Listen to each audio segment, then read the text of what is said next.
I am Chloe, 36 years old, and I built my tech empire from nothing but pure grit and determination. Most people never know my net worth when they meet me. That is exactly how I like it. Until that night at my husband Nathan's corporate dinner. The night they dismissed me as just a +1. The night they called me a nobody. The night I finally revealed who actually signs their paychecks. If you're enjoying this story so far, make sure to like this video, subscribe to the channel, and let me know in the comments where you are watching from. Trust me, you do not want to miss what happens next. My story begins long before that fateful dinner. I started my tech company in my garage apartment with nothing but a laptop and an idea that everyone said would fail. 12 years. And countless sleepless nights later, Artemis Ventures had become one of the most successful investment firms in the country, though I deliberately maintained a low public profile. I believed in letting my work speak for itself rather than plastering my face across business magazines. I met Nathan at a coffee shop 8 years ago. He had spilled his latte on my laptop and spent 20 minutes apologetically trying to dry it with napkins.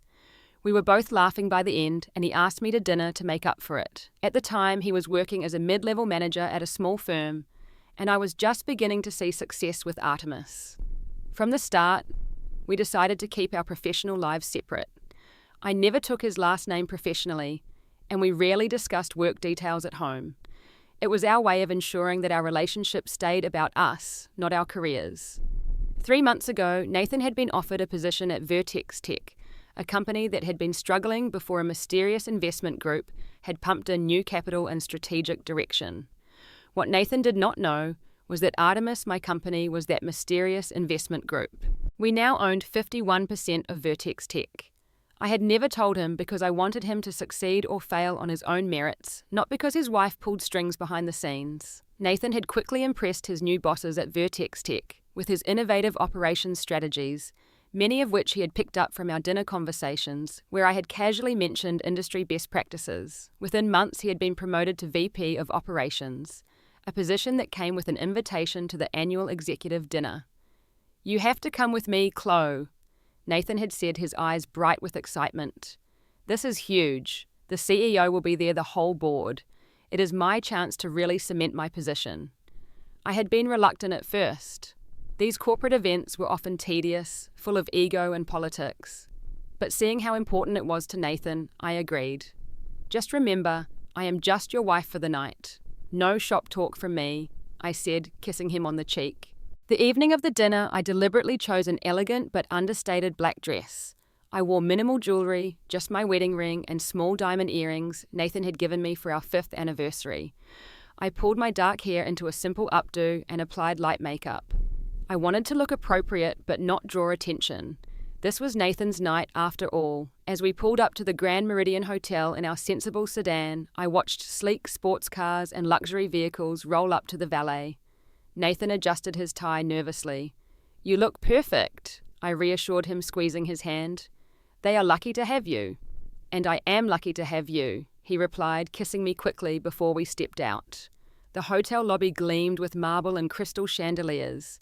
Following the signs to the Wellington Ballroom, we entered a space transformed into a corporate wonderland. Ice sculptures shaped like the Paychecks logo stood at the entrance. Floral arrangements worth more than some people's monthly salaries adorned each table. A string quartet played softly in the corner. Nathan Fairchild, a tall man with silver hair and a too-white smile, approached us. "So glad you could make it." "Mr. Harmon, thank you for the invitation," Nathan said, shaking his hand firmly. "This is my wife, Chloe." Richard Harmon, the CEO of Paychecks, barely glanced at me before turning his attention back to Nathan. "The executive team is gathering for pre-dinner drinks in the corner.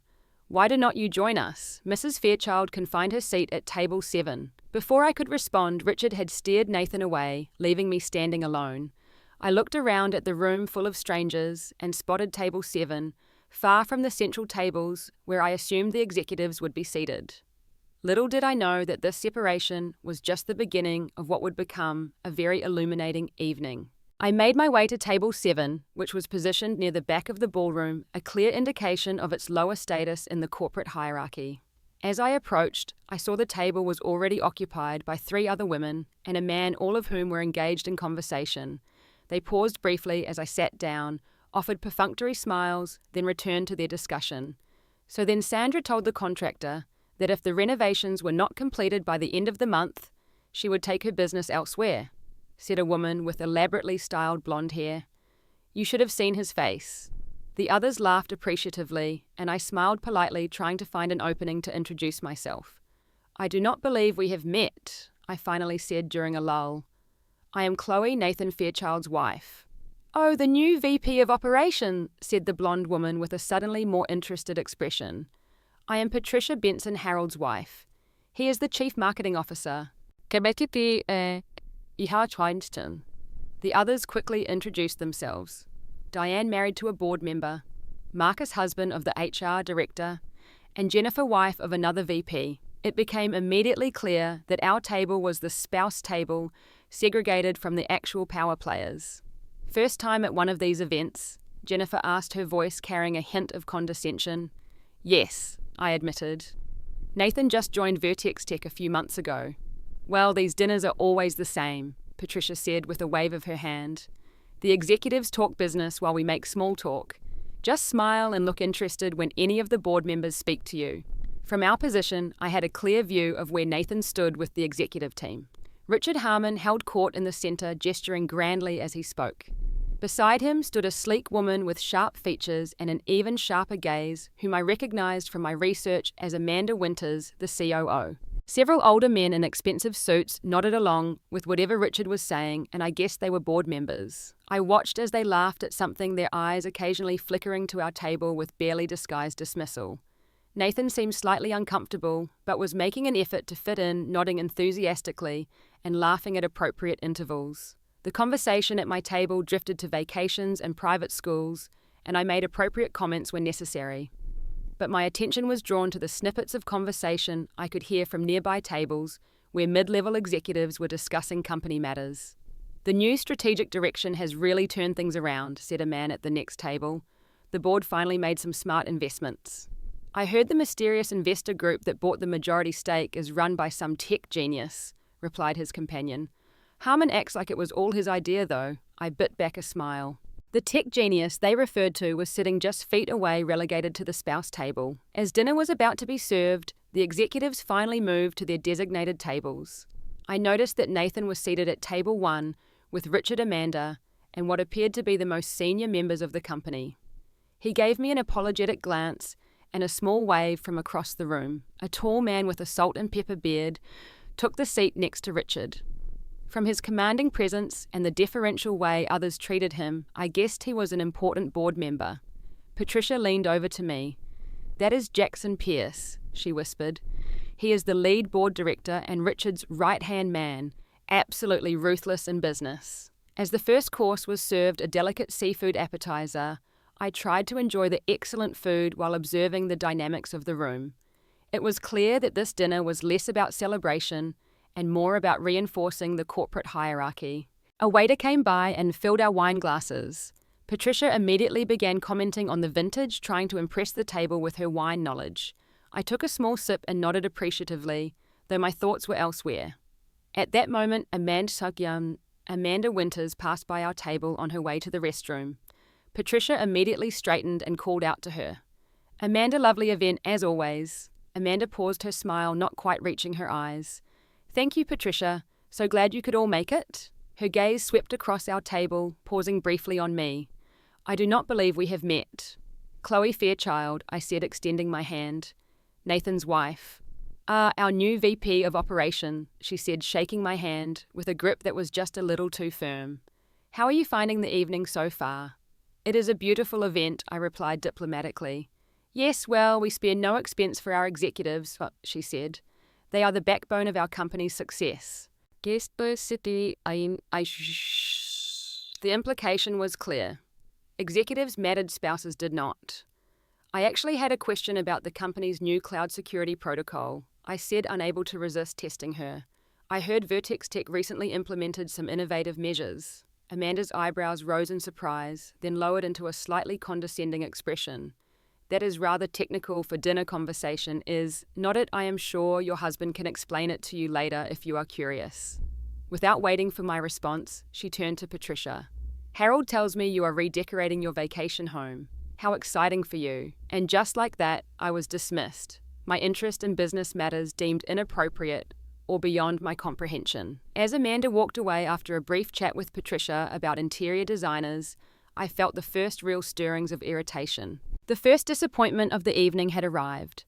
I was not seen as an individual with my own interests or expertise, but merely as an extension of my husband expected to confine myself to appropriate topics like home decor and vacations. Little did they know that the security protocol they had implemented was actually based on a framework developed by one of my companies, or that I had personally approved the investment that paid for it. But for now, I remained silent, observing and taking mental notes as the evening progressed. After the appetizers were cleared away, the tension in the room began to build like a slow-burning fuse. Richard Harmon stood up at the main table, tapping his crystal glass with a silver spoon to call for attention. The room quickly fell silent, all eyes turning toward the CEO. "Welcome everyone to our annual Executive Appreciation Dinner," Richard began, his voice carrying easily across the ballroom. "This past year has been transformative for Vertex Tech." I listened as Richard launched into a self-congratulatory speech about the company's turnaround. According to him, it was his visionary leadership that had saved Vertex Tech from its downward spiral. He made no mention of the strategic investment from Artemis Ventures or the complete reorganization of their product line that I had personally insisted upon as a condition of our investment. "We have increased our market share by 22%, Richard boasted. "Our new security protocols have made us the industry leader in data protection." I had to suppress a laugh. That security protocol had been developed by my team at Artemis and had been part of our deal. Richard had actually fought against implementing it, claiming it was too expensive and unnecessary. I had to threaten to withhold the second round of funding before he relented. As Richard continued his speech, I noticed Nathan shifting uncomfortably in his seat. He knew some of what I did professionally, but had no idea about my connection to Vertex Tech. He had gotten this job on his own merits, and I had kept my involvement secret to ensure he could build his own career without my shadow hanging over him. When the main course arrived, a perfectly cooked filet mignon with truffle mashed potatoes and seasonal vegetables, I decided to try once more to engage in meaningful conversation. Marcus, the HR director's husband, had mentioned he worked in technology. "What sector of tech are you in, Marcus?" I asked. "I manage a tea for a healthcare provider," he replied. "Nothing as exciting as Vertex Tech, of course." "Healthcare tech is fascinating," I said genuinely. "Are you looking at implementing any AI diagnostic systems? I have been reading about some breakthrough approaches." Marcus looked pleasantly surprised. "Actually, yes. We are in the early stages of evaluating vendors." "Do you work in the field?" Before I could answer, Patricia interrupted. "Chloe, did you see the flower arrangements? Apparently they flew the orchids in from Singapore specifically for tonight." The message was clear: stick to approved spouse topics. I smiled tightly and commented on the flowers, but my patience was wearing increasingly thin. After dinner, there was a brief intermission before dessert. People began to mingle, and I saw this as an opportunity to reconnect with Nathan. As I made my way across the room, I noticed Amanda Winters speaking with a small group of executives. On impulse, I decided to try again to engage professionally. "Excuse me," I said politely as I approached their circle. "I could not help overhearing you mention the new market expansion. That sounds like an exciting direction." The conversation halted abruptly. Amanda gave me a frozen smile. "Yes, it is quite technical. I am sure you would find it rather boring." "Actually, I find market expansion strategies fascinating, particularly in the tech sector," I responded. One of the executives, a man with thick glasses, snickered. "Are you in tech, Mrs. Fairchild?" "I do have some experience," I said mildly. Amanda laughed lightly. "How charming, but I am afraid we need to continue this discussion privately. Board matters, you understand." With that dismissal, she turned her back to me and resumed talking to her colleagues. I stood there for a moment invisible before quietly stepping away. As I retreated, a waiter rushing past with a tray of wine glasses bumped into me, causing me to stumble slightly into Amanda. No wine spilled, but Amanda reacted as though I had done it deliberately. "Do watch where you are going," she snapped, brushing off her designer dress, though nothing had touched it. Then to the waiter. "And you should be more careful. This dress costs more than you make in a month." "Gay!" The waiter, a young man barely in his 20s, turned pale. "I am so sorry, ma'am. It was my fault entirely." "It was an accident," I interjected. No harm done. Amanda turned her cold gaze on me. Perhaps you should return to your table. The conversations here might be a bit advanced for you.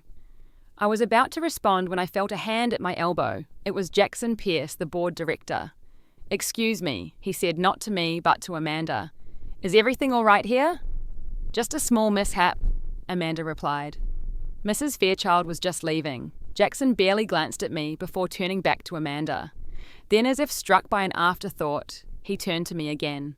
Since you are up, would you mind getting me a scotch from the bar, neat 2 fingers? Macallan 25 if they have it. He had mistaken me for waitstaff. The condescension was so blatant that for a moment I was speechless. Before I could correct him, he and Amanda had already turned away, dismissing me entirely. I caught Nathan's eye across the room. He had finally noticed the situation and was making his way toward me, concern written across his face. But before he could reach me, Richard intercepted him. Nathan, just the man I wanted to see. Come meet Joseph from our Singapore office. Nathan hesitated, looking at me apologetically. I nodded slightly, letting him know it was okay. This was his night, his career opportunity. I could handle myself. As I made my way back to my table, I overheard a conversation that made me stop in my tracks. Fairchild seems competent enough, but his wife... What was he thinking? It was Jackson Pierce's voice, pitched low, but not low enough. She is pretty, I suppose, Richard responded with a chuckle, but completely out of her depth here. Did you see her trying to join the conversation about market expansion? Some people just do not know their place, Amanda added. A nobody trying to play in the big leagues. A nobody who does not belong here, Jackson agreed. Fairchild should have left her at home. Their words hit me like a physical blow. A nobody. After years of building my company, after saving theirs with my investment and vision, after deliberately staying out of the spotlight to let my work speak for itself, I was dismissed as a nobody by people who had no idea they worked for me. In that moment, something shifted inside me. I had always believed that humility was a virtue, that remaining anonymous allowed me to do my best work without ego getting in the way. But sometimes I realized humility can be mistaken for weakness. Sometimes people need to know exactly who they are dealing with. As this realization crystallized, my phone buzzed in my clutch. I pulled it out to find a series of urgent messages from my CFO at Artemis Ventures. They needed approval for an additional funds transfer to Vertex Tech for the international expansion, the very one Amanda had been discussing. The timing could not have been more perfect. I stepped away from the crowd, finding a quiet corner near a large potted palm to take the call from my CFO, Marcus Donnelly. As soon as I accepted the call, his voice came through clear and professional. Chloe, sorry to bother you tonight, but we need your approval on the additional funding for Vertex Tech's Asia-Pacific expansion. The board is waiting on the $15 million transfer before they can greenlight the project. I glanced across the ballroom where Richard, Amanda, and Jackson stood still chatting and occasionally looking in my direction with barely concealed disdain.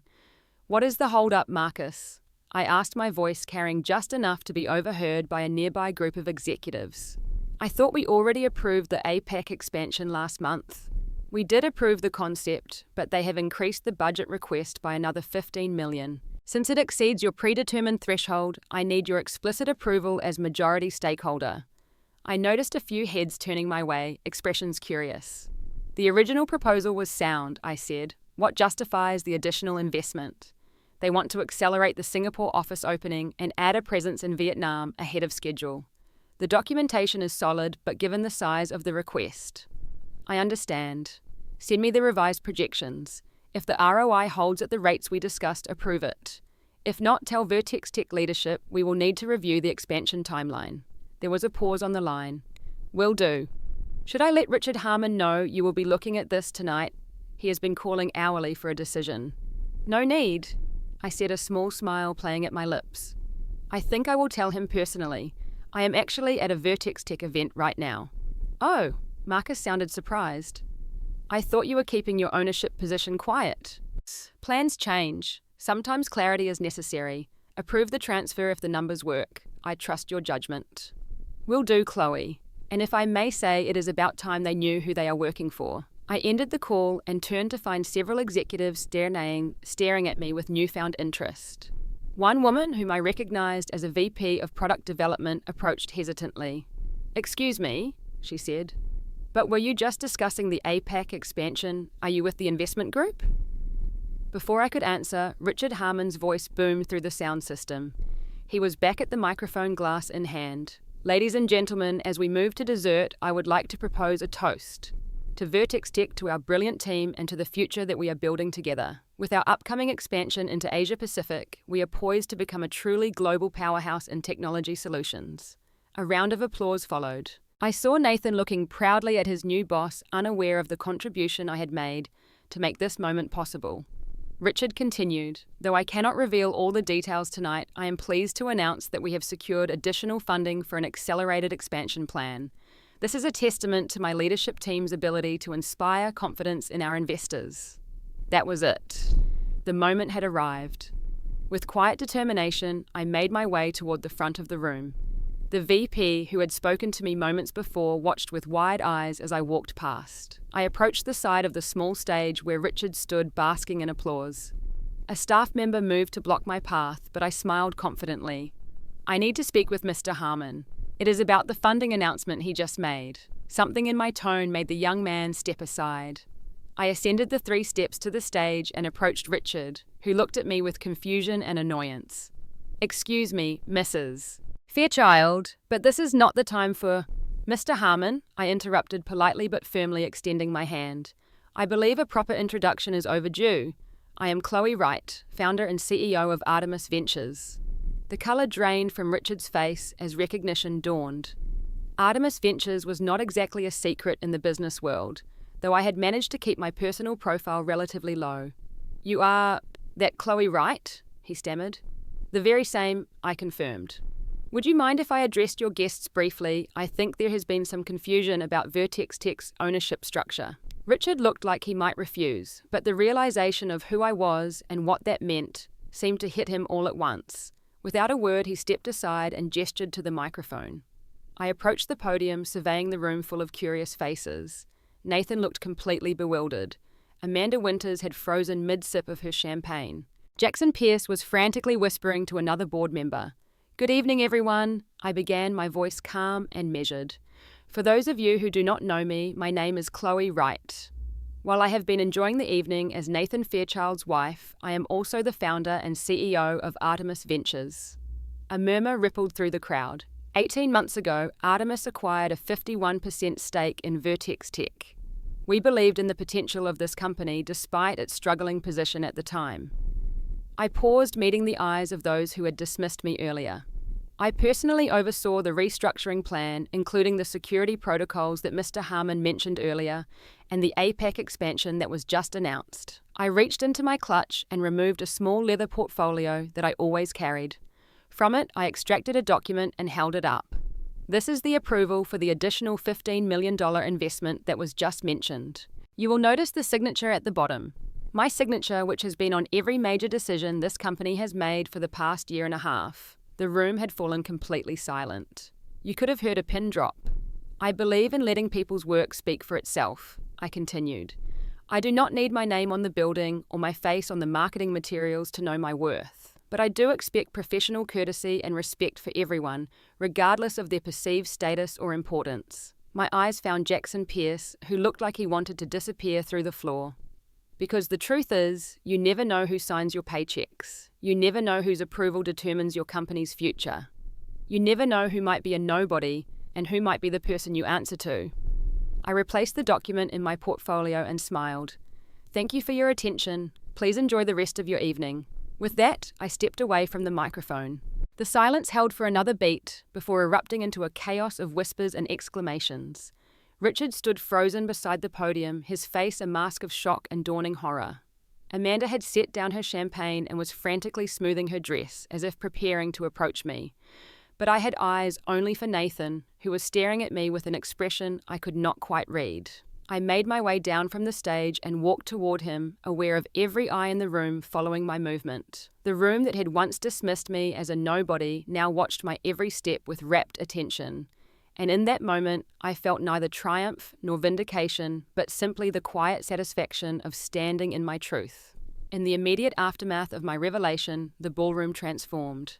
Where there had been dismissive glances and condescending smiles, there were now wide eyes and nervous expressions. The silence lasted only seconds before giving way to an explosion of whispered conversations and not-so-subtle pointing in my direction. Richard Harmon was the first to recover plastering on a broad smile that did not reach his eyes as he hurried toward me. "Ms. Wright," he said conspicuously, dropping the Mrs. Fairchild he had been using all evening. "What an unexpected pleasure to have you join us tonight. Had I known you would be attending, we would have prepared a proper welcome." "The welcome I received was quite informative, Richard," I replied calmly. "Sometimes it is valuable to see how a company operates when they do not think the owner is watching." Richard blanched slightly but maintained his smile. "I hope you do not misunderstand the evening's arrangements.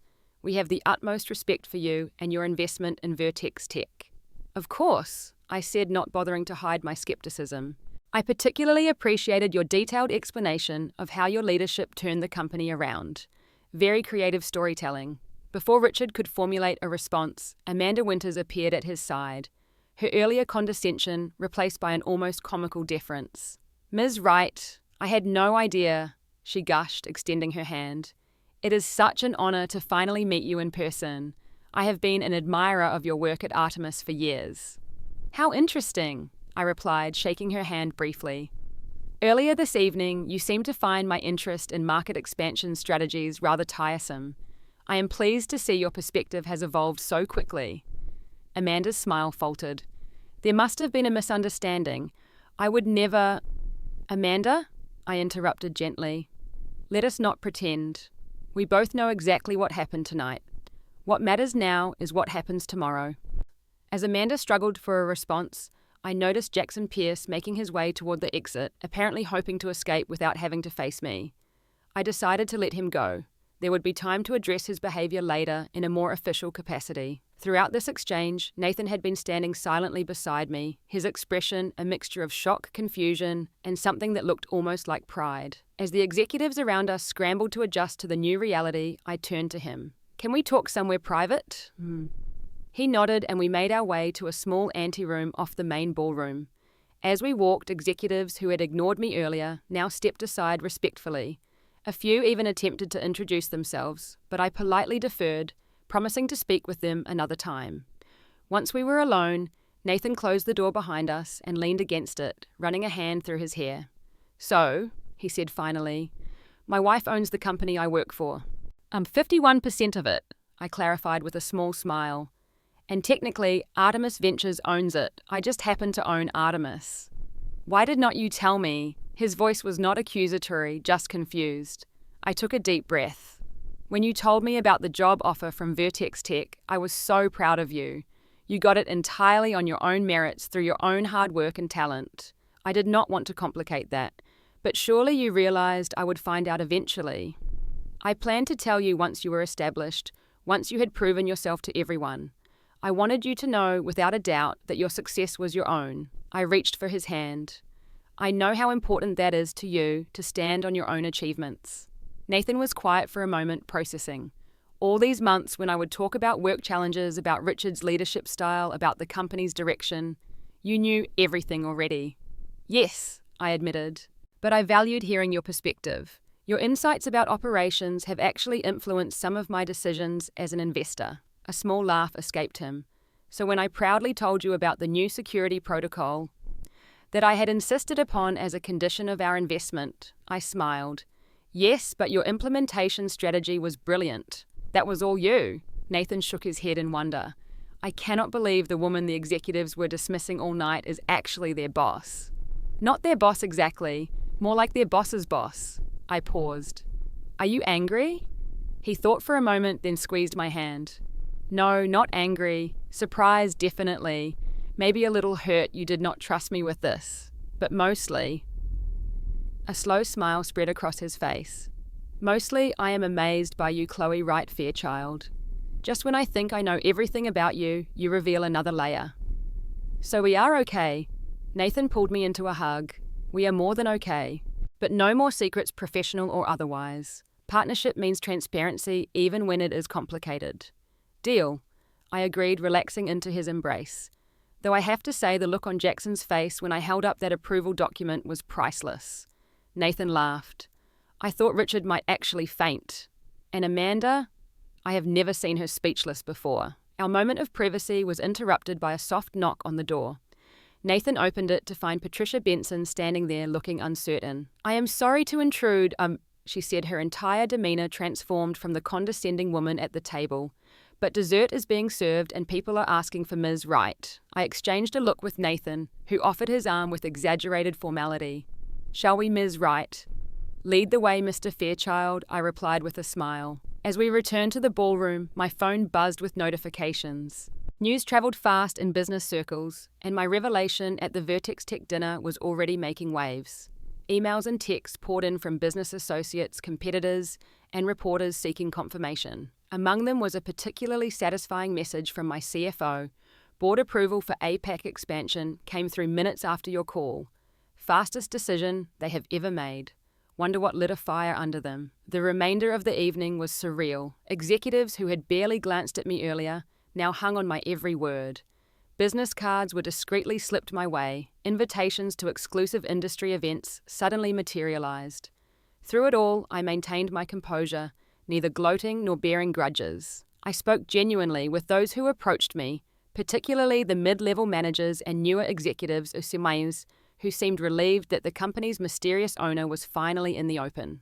As the night drew to a close, Richard insisted on making another announcement this time, properly introducing me to the gathering. His voice was overly enthusiastic, his praise excessive to the point of embarrassment. I endured it with a polite smile, knowing that this performance was more for his benefit than mine. When we finally left, Nathan and I sat in silence in our car for a moment before breaking into laughter. "What a night," he said, shaking his head. "I cannot wait to see what happens on Monday." "Monday," I repeated thoughtfully. "I think it might be time for me to make an official visit to Vertex Tech headquarters." Nathan grinned. The executive floor is not going to know what hit them. As we drove home under the starlit sky, I reflected on how a night that had begun with dismissal and disrespect had transformed into something unexpected. For years, I had hidden in the shadows of my success, letting others take credit while I pulled strings from behind the scenes. Perhaps it was time to step into the light and own my power more openly. The coming days would bring changes, challenges, and opportunities. But for now, I was content knowing that I had finally shown them exactly who signed their paychecks. And the looks on their faces had been absolutely worth the wait. Monday morning arrived with the crisp decisiveness of a turning page. I dressed carefully in a tailored charcoal suit, a silk blouse the colour of sunset, and heels that added 2 inches to my 5'7" frame. Today would not be about blending in. Nathan and I had spent the weekend discussing how to navigate our new reality. We decided to arrive at Vertex Tech separately. He would go in early as usual, while I would arrive at 9:30 just in time for the hastily scheduled board meeting that Richard had called after Friday's revelation. "Good luck today," Nathan said, kissing me goodbye at our front door, "though I do not think you will need it." "You too," I replied. "And remember, you earned your position. Nothing about that has changed." The Vertex Tech headquarters occupied a gleaming tower in the financial district. As my car pulled up to the entrance, I noticed Richard Harmon himself waiting in the lobby, checking his watch nervously. Word of my arrival had clearly preceded me. "Ms. Wright," he said, extending his hand as I walked through the revolving door. "Welcome to Vertex Tech headquarters, though I suppose in many ways it is your headquarters." "Good morning, Richard," I replied pleasantly. "Thank you for arranging today's meeting on such short notice." Of course. The board is eager to finally meet you in person." He led me toward a private elevator. "I have arranged a tour before the meeting if you would like to see the operation." "That would be wonderful. I would particularly like to visit the operations department." Richard looked momentarily confused, then understanding dawned. "To see your husband's area." "Of course. Actually," I corrected him gently, "operations is where some of our most innovative efficiency protocols have been implemented. The department has shown a 30% productivity increase under Nathan's leadership according to the reports I receive. I am interested in seeing how that was accomplished." Richard blinked rapidly. "You review the departmental performance reports." "I review everything, Richard. It is my investment after all." The elevator doors opened to reveal the executive floor. Glass and steel dominated the aesthetic, with the Vertex Tech logo prominently displayed on the wall opposite the elevator. Several executives lingered in the corridor, clearly having positioned themselves to catch a glimpse of the mysterious owner. Among them was Amanda Winters, who stepped forward immediately. "Ms. Wright, welcome. she said, her voice warm with newfound respect. "The boardroom is prepared for you." "Thank you, Amanda." Richard was just about to show me the operations department first. Amanda's smile remained fixed, but I could see the calculation behind her eyes. "Of course. May I join you? Operations falls under my purview as COO. I am aware of the organizational structure," I said with a smile that matched hers in warmth but not sincerity. "And yes, please do join us." As we made our way through the building, I noted the obvious hierarchies built into the physical space. Executive offices with views, mid-level managers, and smaller offices with partial views, and rank and file employees in cubicles or shared workspaces in the building's interior. It was a traditional power structure made physical, and it spoke volumes about the company culture. When we reached operations, I spotted Nathan immediately. He was standing with a group of his team members pointing at something on a digital whiteboard. He looked confident and in command every inch the capable VP I knew him to be. "Nathan," Richard called out, his voice overly cordial. "Look who has come to visit your department." Nathan turned and smiled, his eyes meeting mine briefly with private amusement before he shifted into professional mode. "Ms. Wright, welcome to operations. Would you like to see what we are working on?" "I would," I replied, matching his professional tone. For the next 20 minutes, Nathan walked us through his department's innovations with clarity and confidence. I asked pertinent questions, and his team responded with enthusiasm, clearly proud of their work and their leader. Throughout the presentation, Richard and Amanda hovered anxiously, occasionally interjecting with comments that attempted to take partial credit for Nathan's successes. "The streamlined approval process was actually an executive initiative," Amanda said at one point. "Really?" I asked innocently. The implementation report I reviewed credited Nathan's team with both the concept and execution. "Perhaps there was an error in the documentation." Amanda's smile tightened. "A collaborative effort, certainly." When the tour concluded, Richard glanced at his watch. "The board is waiting. Shall we proceed to the meeting?" The boardroom was impressive, with floor-to-ceiling windows offering panoramic views of the city. Around a massive table of polished walnut sat 12 people, most of them men in their 50s and 60s, with expressions of wary curiosity. At the head of the table, a chair had been left empty, presumably for Richard. To its right, another chair remained vacant, clearly intended for me. Jackson Pierce sat 3 seats down, his eyes fixed on the tablet in front of him, studiously avoiding my gaze. Richard made the introductions, his voice taking on an almost ceremonial quality as he presented each board member. I shook hands and exchanged pleasantries, filing away names and positions for future reference. When Richard finally took his seat at the head of the table, I remained standing. "Before we begin," I said, "I would like to clarify something about the seating arrangements." A look of confusion crossed Richard's face. "Is something not to your liking?" As the majority shareholder representing Artemis Ventures, I believe the bylaws are quite clear about who chairs these meetings, I said calmly. "While I have been content to allow you to act as proxy in my absence, I will be chairing today's meeting." There was a moment of stunned silence before Richard slowly rose from his seat, his face flushed. "Of course, my apologies." As I took the chair at the head of the table, I felt a shift in the room's energy. The board members sat a little straighter. Amanda's pen tapped nervously against her notepad. Jackson Pierce finally looked up, his expression unreadable. "Thank you all for accommodating this meeting on short notice," I began. "For the past 18 months, I have been content to remain in the background, allowing the leadership team to implement the strategic vision we agreed upon when Artemis made its investment. Today, I would like to review our progress and discuss some adjustments to our path forward." I opened my portfolio and removed a slim document, placing it on the table. You will find copies of my assessment in the folder being distributed now. Page 1 summarizes the positive developments. Page 2 outlines areas of concern. Page 3 contains my recommendations for immediate action. As the documents were passed around, I watched the faces of the board members. Some registered surprise, others concern, and a few showed what appeared to be relief. "You will note," I continued, "that while financial performance has improved significantly, our internal metrics on employee satisfaction, innovation pipeline, and company culture are lagging well behind industry standards. This is not sustainable and must be addressed." Richard cleared his throat. "With all due respect, Ms. Wright, the financial turnaround has been our priority as discussed with your investment team. Cultural initiatives were slated for Phase 2 of our recovery plan. That was the agreement, I acknowledged. However, the data suggests that our financial gains are coming at the expense of our human capital. High performer turnover is at 22%, nearly double the industry average. Exit interviews consistently cite leadership style and toxic culture as primary factors. Jackson Pierce spoke for the first time, his voice carrying a defensive edge. Market conditions require tough leadership decisions. Not everyone is equipped to handle the pressure of a turnaround situation. I turned my gaze to him, holding eye contact until he looked away. Mr. Pierce, would you say that calling a fellow professional a nobody who does not belong here constitutes tough leadership, or is it simply poor judgment? A flush crept up his neck. I apologize for my remarks at the dinner. They were inappropriate and do not reflect the values of this board.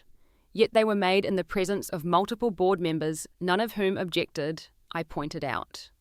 Which brings me to the matter of company culture. Culture is not formed by mission statements or value posters in the break room.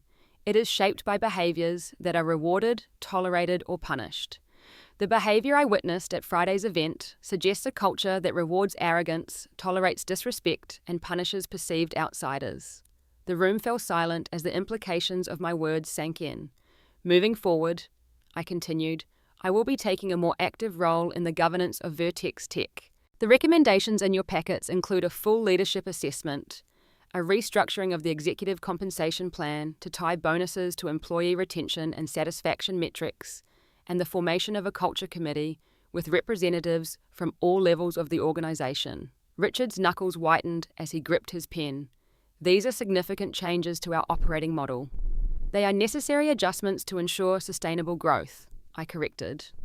Artemis did not invest in Vertex Tech for a quick financial turnaround followed by cultural collapse.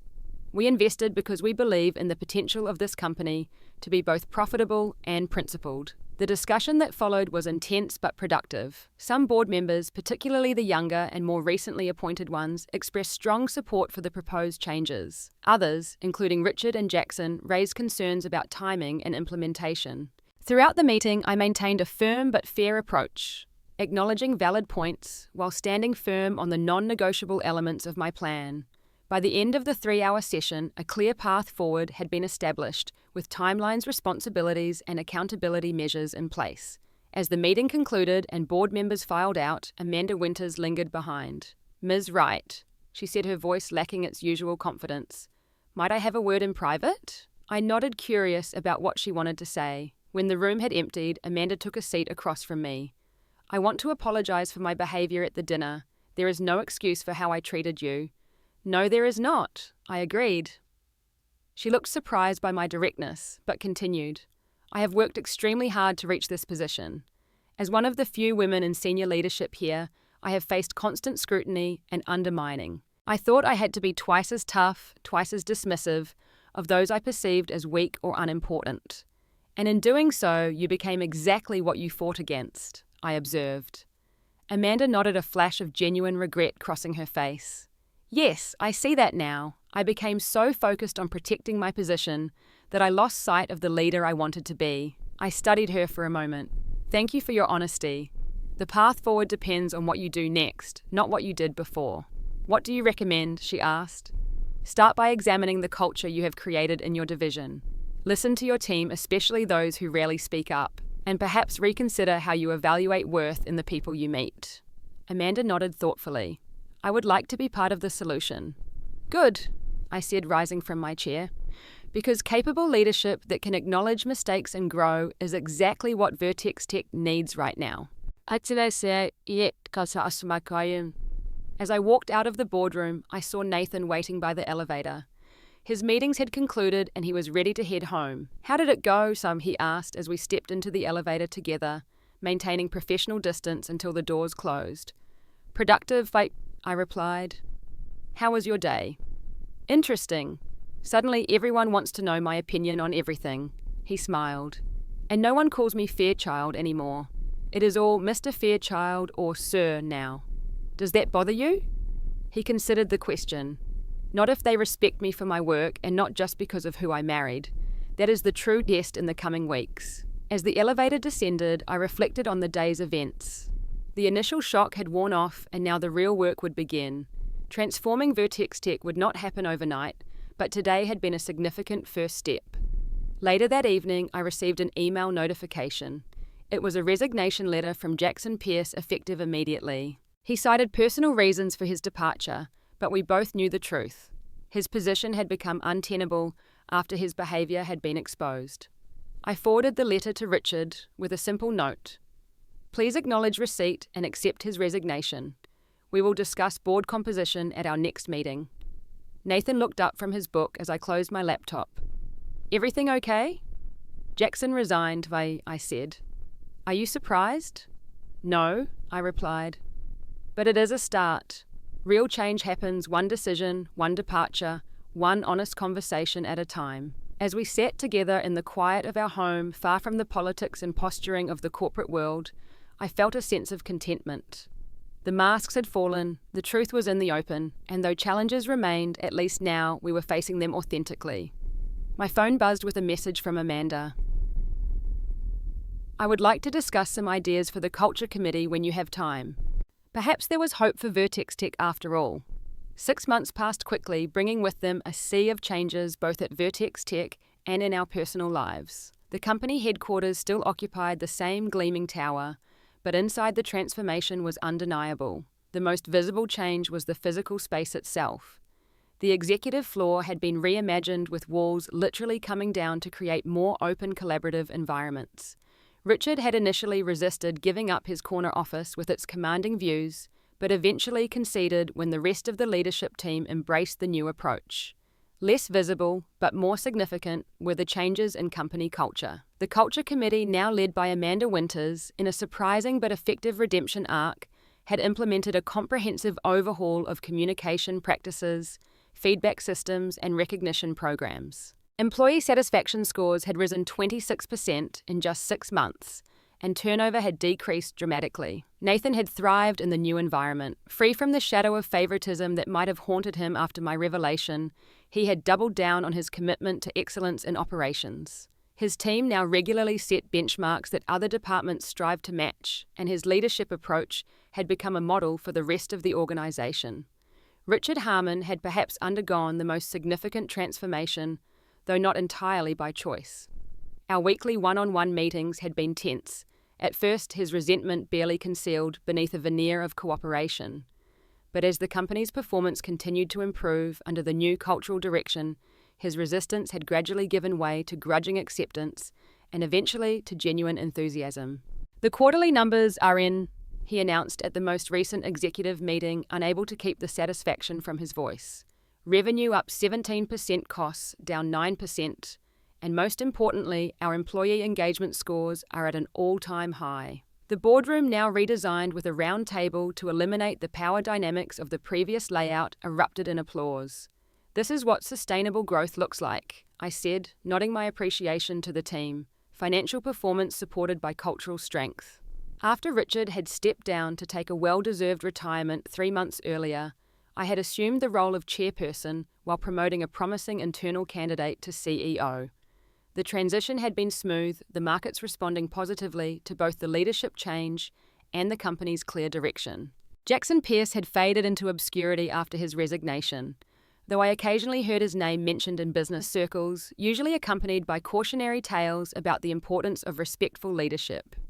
Today marked a special milestone, Vertex Tech's first company-wide celebration event since my identity had been revealed. Unlike the exclusive executive dinner where this story began, this gathering included employees from every level of the organization, from the janitorial staff to the board of directors. The venue was the same Grand Meridian Hotel, a deliberate choice to symbolize the company's transformation. But unlike before, there was no assigned seating, no hierarchy of tables. Round tables filled the ballroom with place cards randomly distributed to encourage mingling across departments and levels. Nathan and I arrived together, no longer hiding our connection or my position.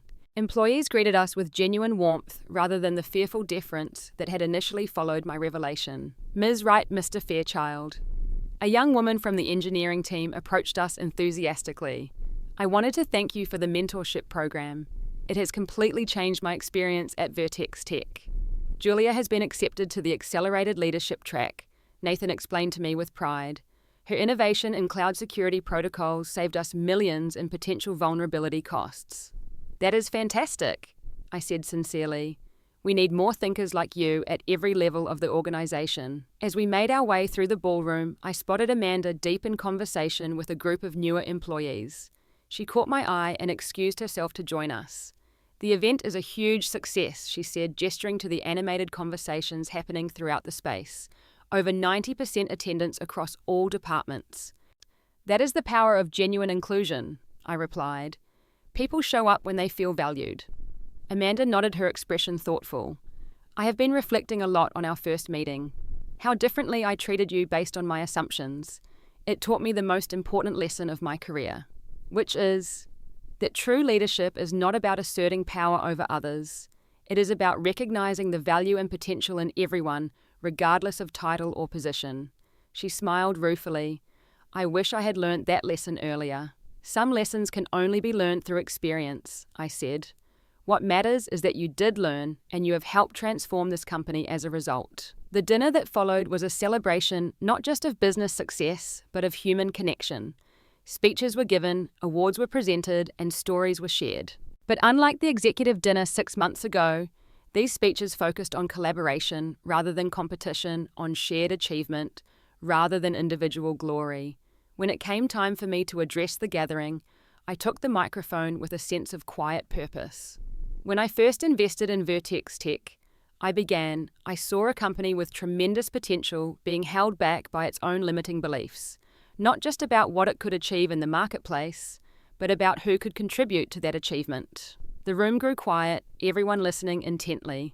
6 months ago, many of you learned that I was not just an investor, but the majority stakeholder in this company. Some of you were surprised, others confused, and perhaps a few were a bit embarrassed about assumptions that had been made. A ripple of knowing laughter moved through the crowd. But what happened next is what truly matters. Instead of doubling down on old hierarchies and power structures, we collectively chose a different path. We chose to build a company where titles matter less than ideas, where backgrounds matter less than contributions, and where no one is dismissed as a nobody. I paused, looking around at the diverse faces in the audience. The financial success we are celebrating tonight is impressive, but the cultural transformation that made that success possible is extraordinary. Each of you, regardless of your role or title, has contributed to building something that defies the conventional wisdom about corporate environments. You have proven that respect and inclusion are not just nice ideas, but essential business strategies. As I concluded my speech, the applause was genuine and sustained. Nathan joined me at the podium, taking my hand in his. To Paychecks Tech, he said, raising his glass, and to recognizing the value in every person who walks through our doors. The toast was echoed throughout the ballroom, glasses raising in unison. Later that evening, as Nathan and I prepared to leave, the young engineer Julia approached us again, this time with a small group of colleagues. We wanted to thank you both for changing the culture here, she said. Some of us were considering leaving before the changes. Now we cannot imagine working anywhere else. That is the greatest compliment we could receive, I replied. Build your careers here, make this company your own, and remember this feeling when you become the leaders making decisions about culture and inclusion. As we drove home that night, Nathan reached over and took my hand. Do you ever regret revealing yourself at that dinner? Life was simpler before. I considered his question. Simpler, yes, but authentic, not entirely. I spent years building my success in the shadows, telling myself it was about humility. But there was fear there too, fear of being judged, fear of not being taken seriously. And now I know that true confidence is not about hiding who you are or what you have accomplished. It is about owning your power while using it responsibly. I squeezed his hand. What about you? Do you ever wish you were just Nathan Fairchild, VP of Operations, not the chairman's husband? He laughed. Never. My work speaks for itself now more than ever, and besides, being married to the most impressive person in the room has its advantages. Such as knowing that if anyone ever calls you a nobody again, I get to sit back and watch what happens next. We both laughed, the memory of that transformative dinner now more amusing than painful. The journey from being dismissed as a nobody to being acknowledged for who I truly am had taught me the most valuable lesson of my career, that power wielded from the shadows might accomplish tasks, but power exercised openly and authentically can transform entire systems. As we pulled into our driveway, I thought about all the nobodies, still fighting for recognition in boardrooms and offices across the world. Perhaps my story could inspire them to stand in their truth a little sooner than I had found the courage to stand in mine. Because sometimes showing them exactly whose signature is on their paychecks is not about humiliation or revenge. It is about creating a moment of clarity that makes genuine change possible, and that is a lesson worth sharing. Have you ever been in a situation where you were underestimated or dismissed only to later show your true value? I would love to hear your stories in the comments below. And if this story resonated with you, please like, subscribe, and share it with someone who might need a reminder of their own worth. Remember, we all sign someone's paycheck in our own way through our talents, our kindness, or our courage. Thank you for listening, and I will be back next week with another story of transformation.